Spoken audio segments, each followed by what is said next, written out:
Minister of Highway, Mass Media and Transport, Honorable State Minister, former ministers, Defence Secretary, Deputy Ambassador of South Korean Mission here, distinguished members, and today's the main actors, Chanuka Vattegama and Milinda Rajapaksa. First of all, let me congratulate both Chanuka and Milinda for a wonderful job done. A very important job you have done. That is because right now the issue we have learned again and again, nothing bigger than the economy. It's like the heart. If your economy fails, everything fails. We learned it and learned it with the hard way, unfortunately. So, even in the cabinet, we must admit, we thought everything is okay, economy is going fine. We were worried about our area.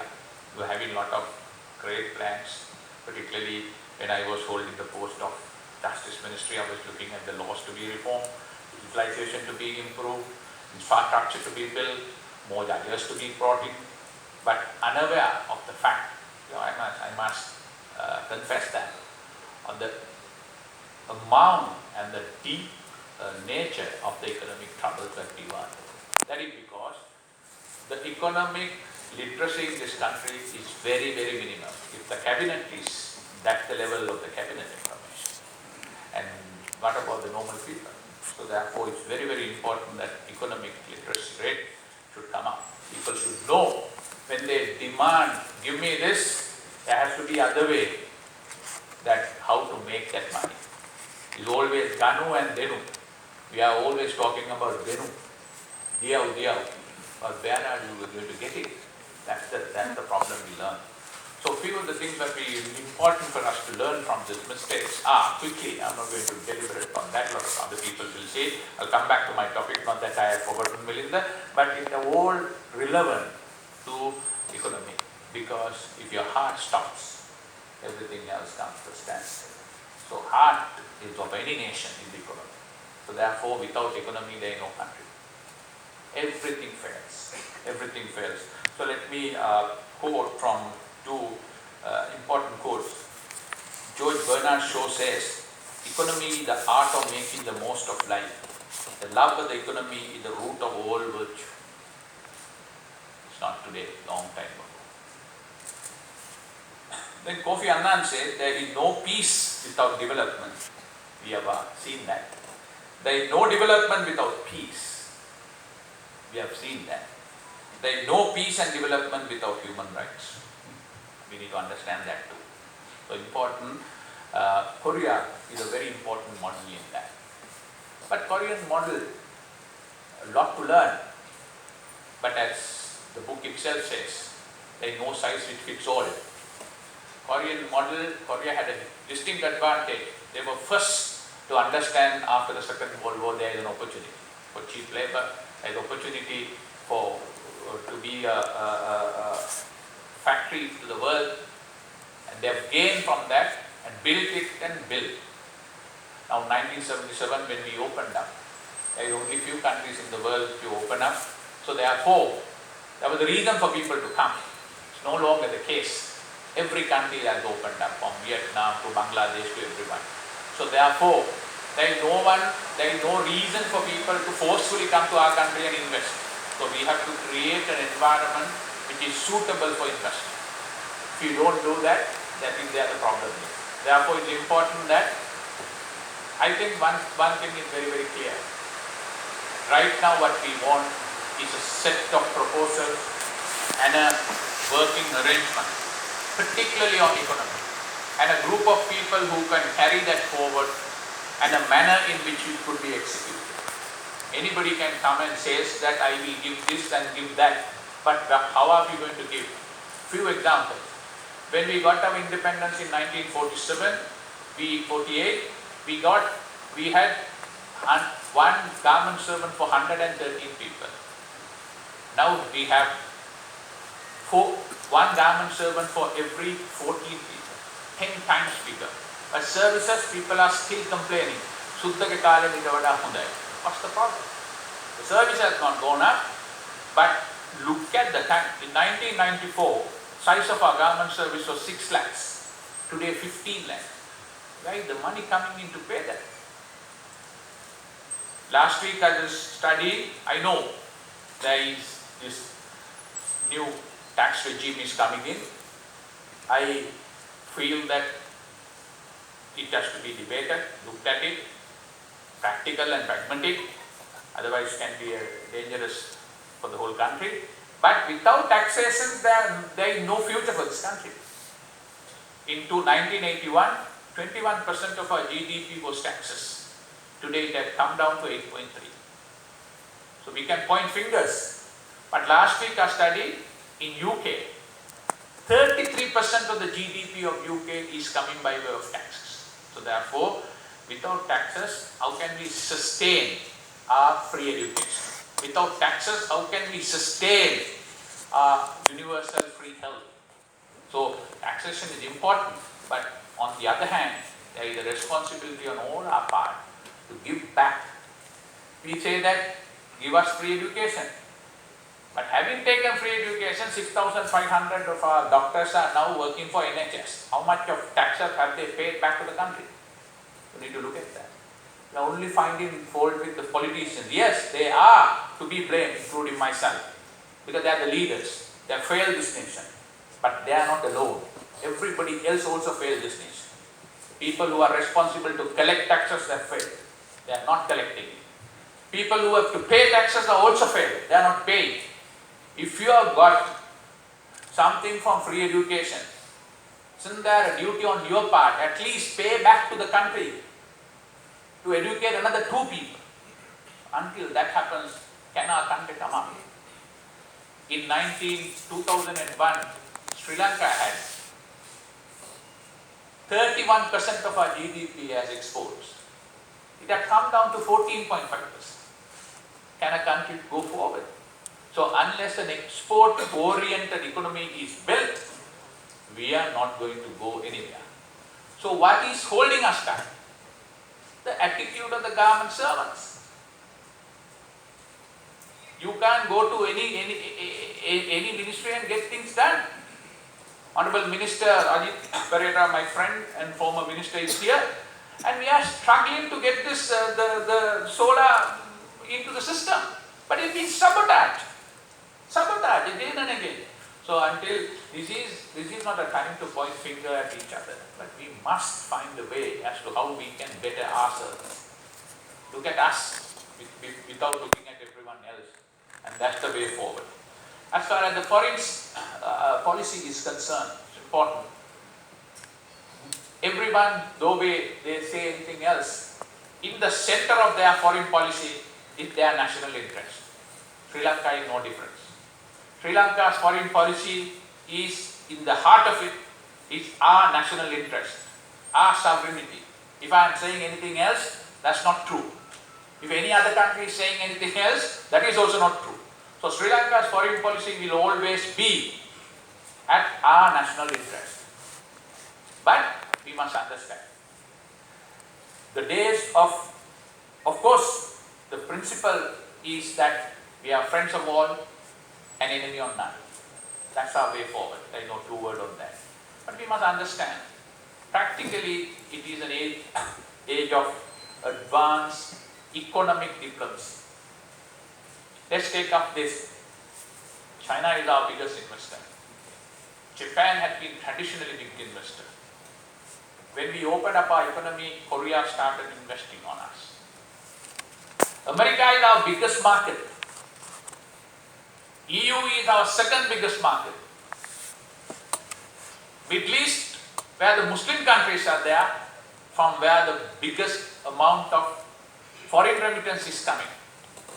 That's where jobs are. 1.2 million Sri Lankans are. For a small city called Qatar is now giving jobs to about 150,000 people.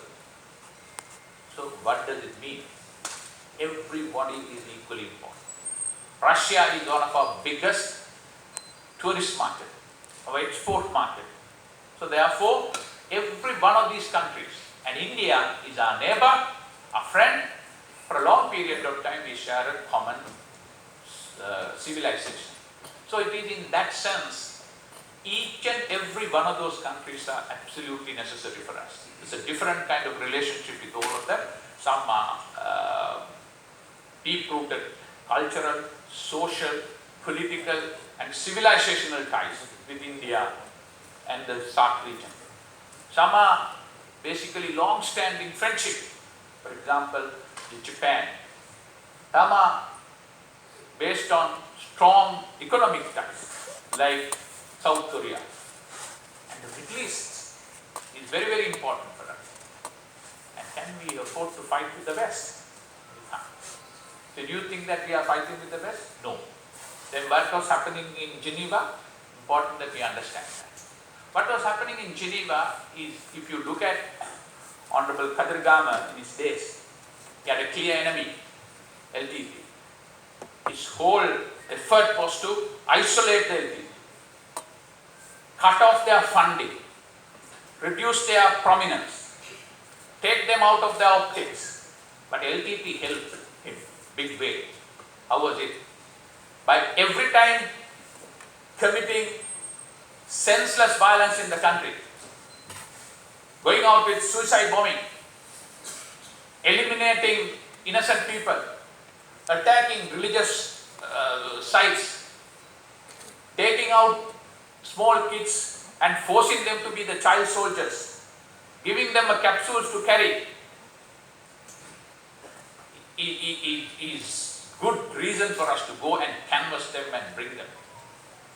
Our challenges are today are different. Today the challenges are the way around. Earlier we were basically the victims of them. Now here is a situation they are asking for accountability. Unfortunately what had happened is, from 2009 up to now, our armed forces who have been the forefront of our national renaissance, protecting our nation and uniting the whole country and giving a lease of life to the entirety of the Sri Lankans, including the Tamils who are living in the north and east, had been all together, clubbed together and shown as somebody who had perpetrated war crimes. Very unfair. We are continuing to fight this. But until we have a local mechanism, why we disagreed with Geneva? For one reason. There was a clause which is operative paragraph 8 to build an outside mechanism to collect evidence, collate it, use it and file cases against our forces in any country outside the Sri Lankan jurisdiction. That goes against our constitution, that goes against our people who liberated our country. Even if we get one vote, or even if we get no vote, can we give up on that and agree on that? I don't think we can. Any patriot, anybody who has a little sense of about our country and the future cannot go and agree on that.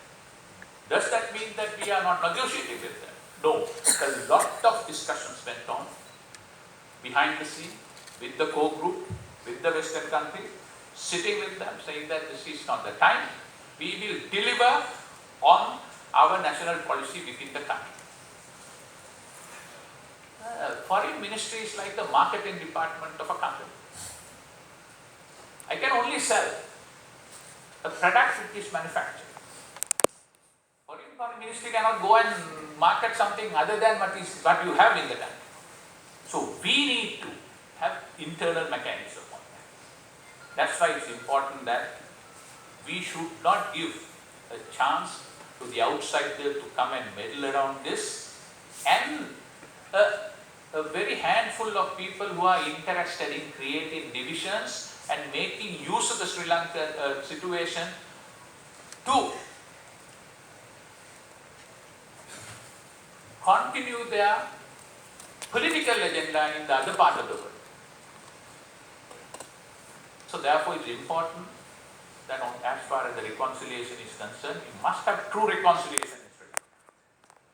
We must deliver on the promises that we have given. Every time we go to Geneva and says, we will deliver, but unfortunately we don't deliver. So therefore we have a clear set of principles, and in March we told that we will amend the PTA, we did that, and now I think it's time. PTA which was brought in during the height of the war for wartime should be removed. More of a consistent national security law in line with this balance between the national security and the freedom of the people should be brought in. I think we are working on that. Cabinet has approved. So PTA has approved. I hope Ms. Ajit Kara is also here. If you wait for the perfect legislation, it may never come. So therefore, I urge 22nd Amendment, whatever it comes, take it. If you wait for the perfect legislation, it will never ever come. So therefore, then we can work on that. I think that we must find a way to get this 22nd Amendment, and we all thought the otherwise, but end of the day, even I am of the view now, it's better to have different independent commissions to check and balance on the powers based on the past experience. So that has to take place. Thirdly, we are also on the trying to establish something called an overseas Sri Lankan coordinating office. Try to reach out to the Sri Lankans who are living everywhere, irrespective of their race, religion or ethnicity. Continue to talk to them. Fourthly, the most important thing, we have to get that consensus in Sri Lanka domestically. We must have our own truth and reconciliation mechanism leading into justice and reconciliation. Just like what we had in, what they had in probably the Peru, the Bolivia, South Africa.